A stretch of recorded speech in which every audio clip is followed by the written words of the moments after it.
Alright, this is the fourth video in the version 1.3 Memory of Chaos.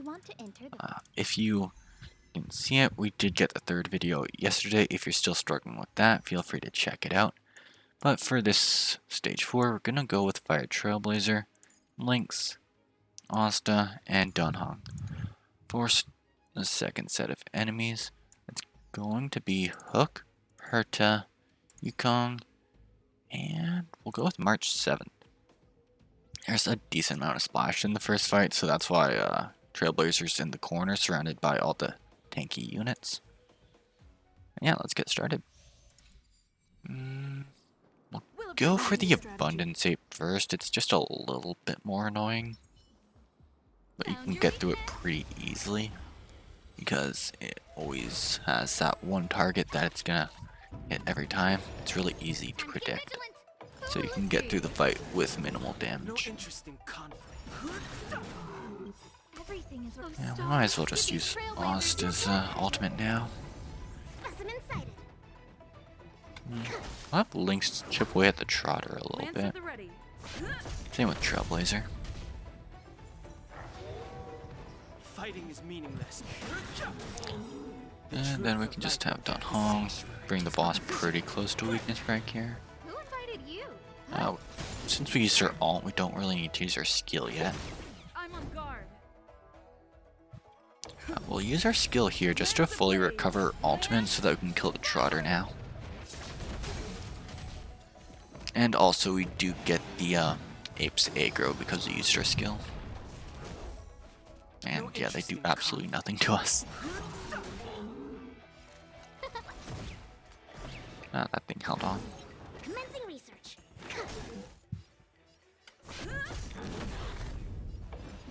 So it is only stage 4, so we don't have to worry too much about damage. Like, it still does a little over 14k. I think the shield's around like 400 or something. So it's still a decent chunk, but we can live through it. If it was a higher Memory of Chaos, that might have been a little bit more risky.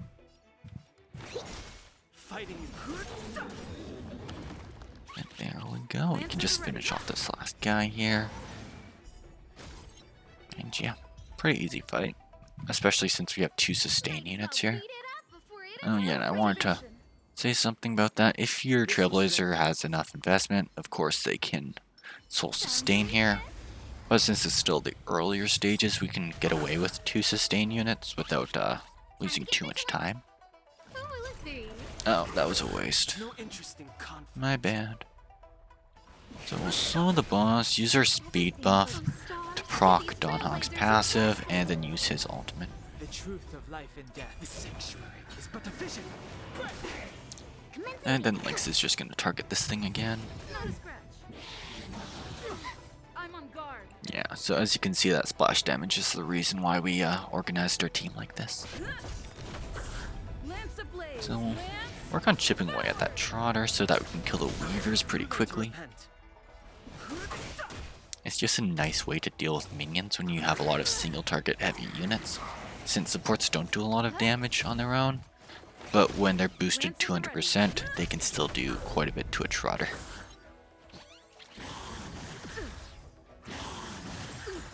Okay, not too shabby.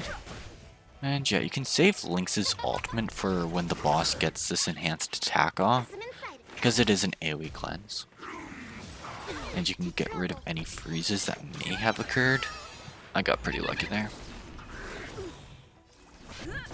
But yeah, you would want to get rid of the freezes before the boss did that single target attack, since it does extra damage to frozen enemies. And we can finish off this last guy.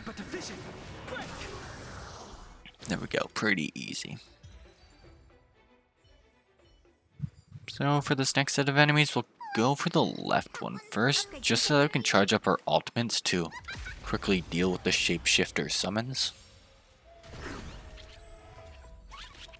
Brave the wind. We'll just imprison the Trotter for now.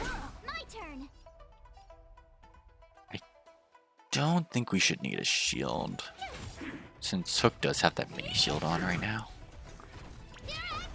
And yeah, I chose Hook as our DPS here just because there's not a lot of great free single target DPS for the ice and imaginary elements. Like Yukong is a pretty decent single target DPS, but she does need quite a bit of investment to get to that point. Actually, we'll use her buff here since Herta's probably going to get off a pretty big spin. There we go. And now we can pretty much deal with the boss. We'll wait until we have the buff up before using Hook's ultimate. No need to waste Yukong's ult here. So yeah, this would be a nice time to have the We Are Wildfire or even the new light cone before she shuts her eyes? I can't remember the exact name of it. But yeah, they would heal you between these fights and are great on preservation units. And yeah, this is an interesting stage since the boss is only allowed to summon one minion due to the Trotter being here. So it's just less work for us, which is just really nice.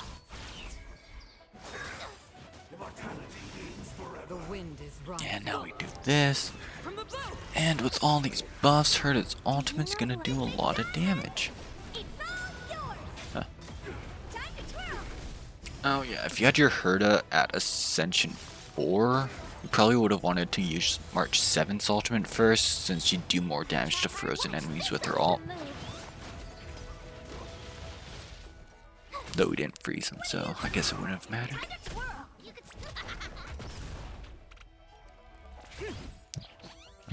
Get up a shield on Hook since Hook's still pretty healthy, just in case the boss does use its powerful single target attack next turn. If, you know, this crit doesn't land. Oh. Well, one of them didn't crit. Anyways, yeah, still not too bad. Starting with stage 5, it'll get a little bit more difficult. This is a really, really annoying stage. And one of the reasons I recommend building your Yukong up as a DPS, just because, yeah, dual imaginary weaknesses, and then wind resistance means you can't bring Dan Heng, or at least he would be very reduced against Stormbringer, though he does have the advantage against Trampler. It's just a really annoying stage. Anyways, I'll show off the characters. Stage 5 should be out tomorrow, so look forward to that, and catch you later.